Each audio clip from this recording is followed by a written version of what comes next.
લક્ષ્ય ન્યૂઝ, એક નજર, એક લક્ષ્ય.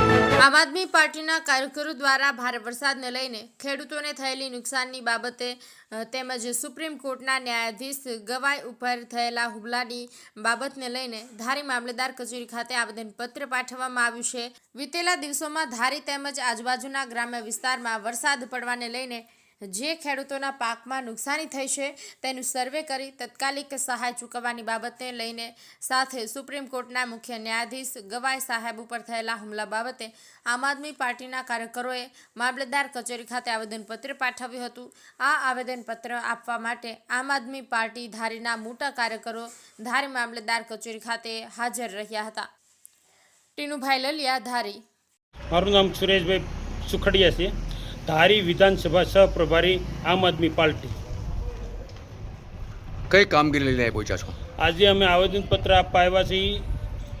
ટૂંક સમય પહેલાં જે વરસાદ પડ્યો છે એમાં ખેડૂતોના સિંગ, સોયાબીન, કપાસ, એરંડા, મગફળી જેવા પાક નિષ્ફળ ગયા છે. પાણી ભરાવાના કારણે સંપૂર્ણપણે હળી ગયું છે.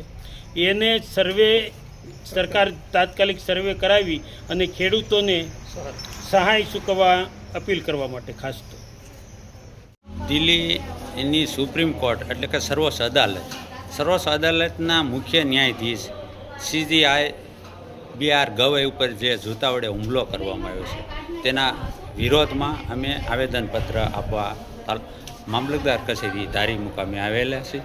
અને મારું નામ પરમાર સવજીભાઈ, તાલુકા સદસ્ય ધારી. અને વધુમાં તો અમારી એવી માંગ છે કે આજ જો કાર્યવાહી નહીં કરવામાં આવે તો ભવિષ્યમાં બીજી પણ આવી હરકત થશે અને જે ન્યાયપાલિકા છે એની ગરિમા જળવાઈ નહીં રહે. એ હેતુથી અમારી માંગ છે કે જે રાકેશ કિશોર નામના વકીલે જે કૃત્ય કર્યું છે એની ઉપર સખત કાર્યવાહી કરવામાં આવે.